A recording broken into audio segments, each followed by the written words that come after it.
Bien-aimés du Seigneur, je suis heureux de vous accueillir encore en ce jour pour notre halte spirituelle.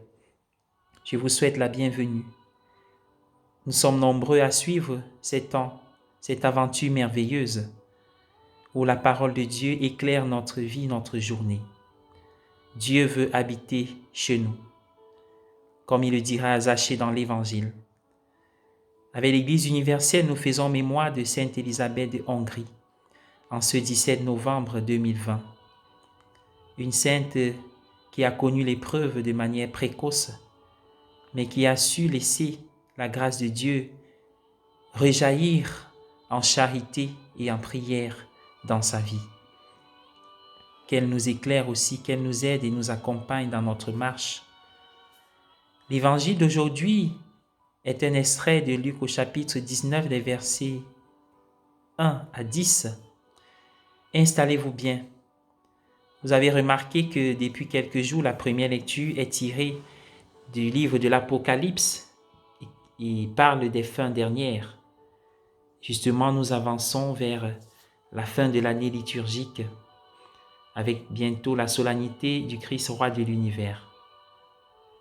Mais concentrons-nous sur l'évangile de ce jour qui est important, comme tous les autres d'ailleurs, pour nous faire comprendre quelque chose de profond.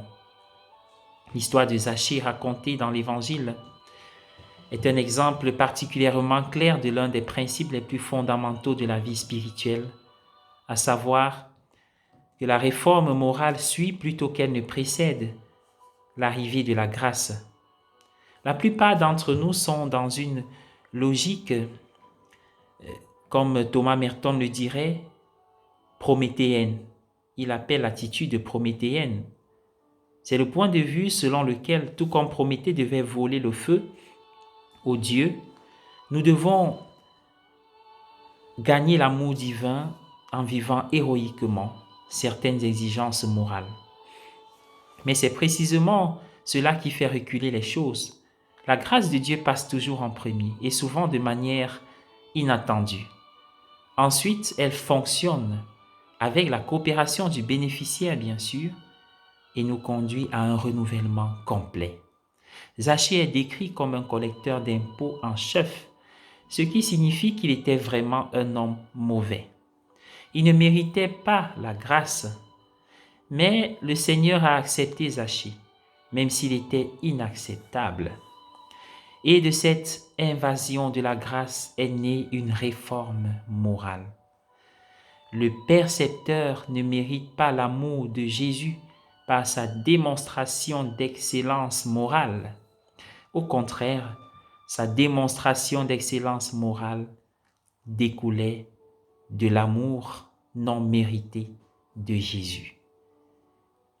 Bien appliquer ce principe, c'est bien appliquer pratiquement l'ensemble de la vie spirituelle qui est produite, fruit de la grâce.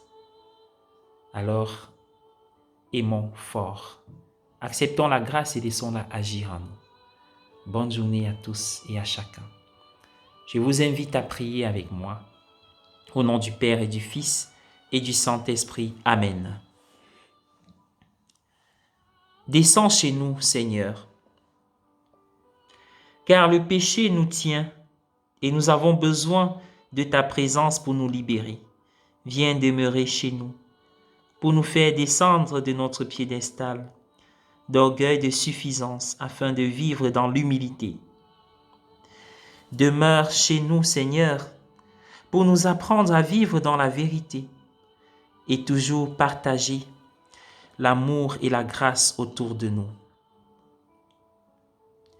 Seigneur, demeure en nous pour faire de nous des apôtres de l'Évangile. Reste avec nous, Dieu de tendresse, car sans toi nous ne saurons comprendre que tu es le véritable bonheur. Reste avec nous tout au long de cette journée et rends fructueux le travail de nos mains. Exauce nos prières par l'intercession des saints. Demeure chez nous, afin que règne toujours la paix dans nos maisons, la santé dans notre monde et beaucoup plus d'humanité. Demeure en nous, dans l'Église, dans l'humanité, dans ta création. Au nom du Père et du Fils et du Saint-Esprit. Amen.